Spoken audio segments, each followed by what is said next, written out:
Thank you all for giving me this opportunity to present some of our work. And again, thanks for the organizers. This has been a great meeting. So I just want to first of all thank all my collaborators. So this work is at the Le Bonheur Children's Hospital Neuroscience Institute, as well as the UT Health Science Center, and Dr. Razai, Berg, Schiller, Dr. Boop, and Wheelis, and Dr. Papanikolaou, who's the chief of the division. So everybody knows about TMS, so there's no need for any introduction. However, I just want to mention that we do use a navigated TMS, which is the NextStim system. Basically uses the anatomical MRI, and it's a simple registration process of the patient's head to the MRI, and it also has the E-field map, as well as the orientation, and we also use the MRI to denote where we are stimulating. So in order to, during stimulation as well as, I'm sorry, to represent our findings. So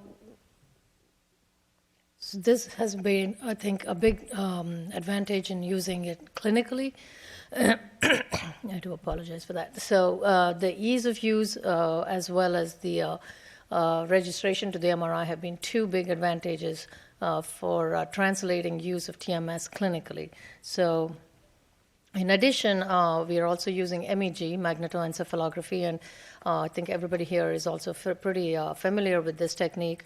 And it's just exactly the opposite of TMS. So here the E-fields are actually the currents which are in the dendritic currents in the neurons that are firing, which in turn result in a magnetic field which is orthogonal to the neurons, which in fact emerges out from the scalp. And so you can actually have detectors on the scalp, the magnetometers, which can actually detect, and so there is an induced secondary current, and we can actually localize that using different localization techniques and to identify brain areas which were engaged during a particular task. So this has been widely used as a clinical tool, not only to detect epileptogenic discharges where the epileptogenic focus, but also for functional mapping in language and sensory motor mapping.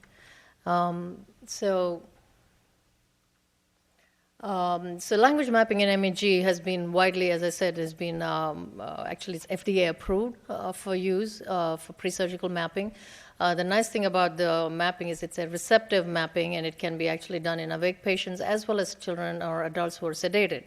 So it's the basic paradigm that we're using is it's called a continuous auditory word recognition paradigm. So it's been validated a couple of times. And basically patients listen to words, and it also has a memory component because they can listen for the target words as well as the mixed with 30 distractors. And so it's an event-related paradigm. And as I mentioned, that it's actually been, the language laterality determination has already been validated against WADA, which is the gold standard for lateralization of language, so to identify the language dominant hemisphere in patients who are undergoing surgery. And so we wanted to, since WADA is quite a bit invasive and we don't have as many patients, and since MEG had been shown to be pretty good with receptive language mapping, we chose to compare TMS findings against MEG. And as I said, MEG has been shown to be really high specificity and sensitivity with good positive and negative predictive values. So language mapping with TMS is also actually FDA approved in the US for use in pre-surgical mapping to identify not just localized language areas around a lesion, but also to determine language laterality. So we use a rapid rate TMS, which is time locked to a stimulus.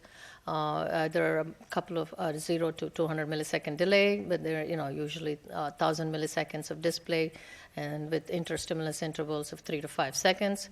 And the localization part has been validated against cortical stimulation well by quite a few studies in reasonably large populations, and to show that it does have good sensitivity and specificity, but not as good as a positive predictive value, and as far as localization is concerned.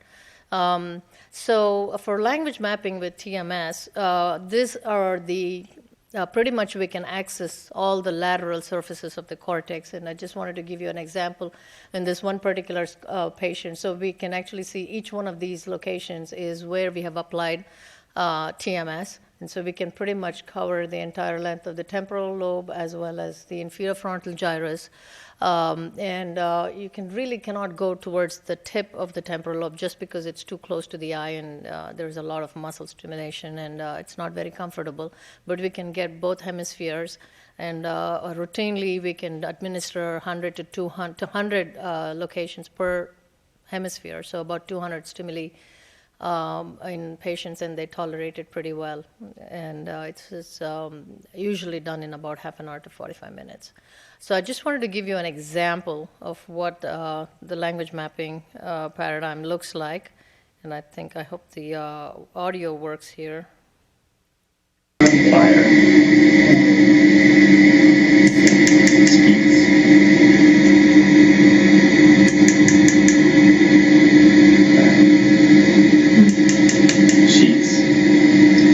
Okay, so what happened with the bag? I have no clue.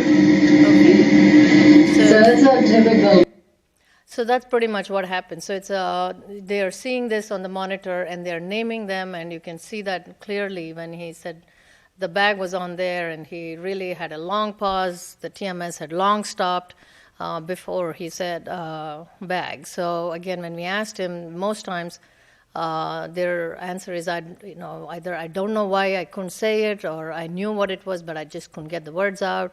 And so where the location where we were stimulating is right here, and close to the Wernicke's area in the temporal region. So this would be labeled as speech arrest. And I just wanted to give you another example. Okay. Fire. Bird. Plant. He actually says plant. I'm not sure if you can hear it. Fox. Bike.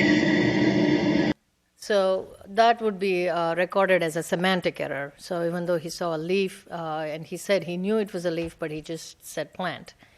So these are some typical examples.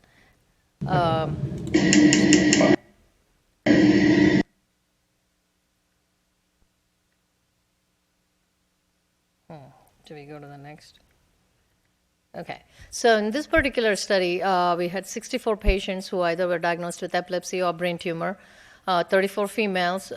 Mean age was about 19 years. We have a range from 5.5 years to 53 years. That's a pretty large, wide range. And they all underwent language mapping with MEG and TMS. They all had, of course, structural MRI, either of the couple of sequences from either a GE or the Siemens scanner. And so we did determine the language laterality. So first we tried just straightforward looking at the laterality index, where we are looking at the difference of number of either dipoles or the language locations by TMS. Then we also added a qualitative factor because it just sometimes just the number of dipoles, especially in MEG, may be misleading. It actually depends on the spatial distribution of these dipoles. So we did weight them to determine the laterality. So for MEG, it was acquired with a whole head magnetometer, 4D neuroimaging. We digitized the head position, and the magnetic flux measurements were digitized at 508 hertz, bandpass filtered, and baseline corrected. And then we averaged the event-related field segments, and we sourced the brain activity as modeled with a single equivalent current dipoles, because that's really still the gold standard, and that's what's actually is in the FDA-approved software as it's implemented in the 4D system. And the dipoles then were co-registered to the patient's MRI, and as I said, the laterality index was weighted by the spatial distribution as well as the number of dipoles in each hemisphere. Similarly with TMS, we used, as you saw, it's a virtual lesion paradigm during overt object naming task. Of course, we had a baseline performance on all of them and made sure that they knew knew all these words. They had a couple of trials, so they were pretty, the stimuli that they didn't know or they had a problem with were removed from our analysis. And we applied 5 Hz TMS, which is time locked to the stimulus presentation. And so we just went with the E field of between 80 to 100 volts per meter. So we did not depend on the motor thresholds, especially because some of the patients who are epileptic are on anti-epileptic medications, or they either have increased thresholds. There's a lot of variability in thresholds and the E field. So we wanted to keep it pretty uniform. And we find that that has been very successful, and the intensities in NextStim are ranged between 30 to 45% of the machine output, and that is very well tolerated across all individuals. And we feel that that's a much more an accurate way of delivering the TMS. And so for each stimulus, we recorded the patient response, and then we localized the cortical locations. And we, as I described earlier, we post hoc looked at the speech disruptions, and we characterized them as either speech arrest, semantic errors, performance errors, or so forth. And then we identified them in the MRI. And similarly, we looked at the number of speech disruptions in each hemisphere, but we also weighted if they were the same numbers. For example, if there was a speech arrest in one hemisphere, that was determined to be the dominant hemisphere. So the priority was for more dramatic speech disturbance. So here are some examples of language laterality determination in MEG in this particular patient. So there is dipoles in the temporal areas in the left hemisphere, and they're mainly here because it's a receptive language in the primary auditory regions. So this was determined to be a left hemisphere dominant for language. Same here in this particular case. In fact, this patient has a left inferior frontal gyrus tumor that the language was actually mapped around the lesion as well as in the temporal regions. And also in the right hemisphere, but it was determined to be dominant in the left hemisphere. And in this particular patient, actually, MEG showed that there was more dipoles in the right hemisphere. So in this 8-year-old, it was determined that she was actually right hemisphere dominant for language. As far as TMS or similar examples, I'm not sure if you can see them very clearly. The gray areas are where there was TMS stimulation which did not cause any speech disturbance.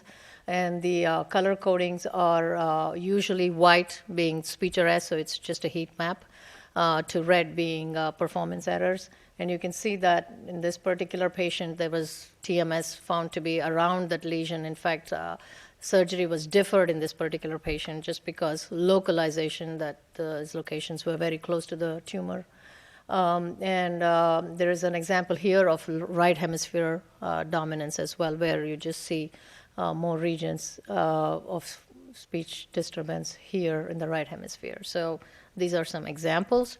And here are the numbers. So we saw really good concordance between the two methods. For about 29 of patients out of the 38 had a good concordance as far as laterality. So TMS did call more times bilateral when it was determined to be left dominant in MEG. And so the numbers come out to be, if you just go with, was there language present in that hemisphere as determined by these two methods, we find that indeed there is a really good concordance of both for presence of language as well as absence of language by these two methods, with TMS more often leading to some false positives that there was language present as determined by TMS. So overall, the sensitivity is pretty high, 88%, and 82% specificity with a good positive predictive value of 86%, and as well as a negative predictive value. So overall accuracy is about 77%, and we think it's a good diagnostic odds ratio of 34, so P of 0.05. So we feel that this is a pretty reliable method to determine, not only to localize, but also to determine the language laterality, and I think it should be explored more as an alternative to WADA. So in conclusion, This is actually a first large-scale TMS MEG study in a clinical population. We're determining that language laterality as determined by TMS actually showed very good concordance with MEG with high specificity, sensitivity, and a high diagnostic odds ratio. So we really want to reiterate that TMS is a safe and a reliable, non-invasive tool in determining language function in the clinical population. And it is an excellent alternative, especially because we are now showing that it is comparable to MEG in cases where MEG is not possible in patients who have artifacts, especially in patients with epilepsy. They either have VNS, they have metal, they've had previous surgery, so it does cause a lot of artifacts, or some of the young children just have crowns. So these things actually impede successful mapping in MEG. So these kids can easily, readily be tested with TMS. So I think we can really use these as complementary tools to characterize language function in clinical populations. So I'm happy to take any questions. Thank you for your attention.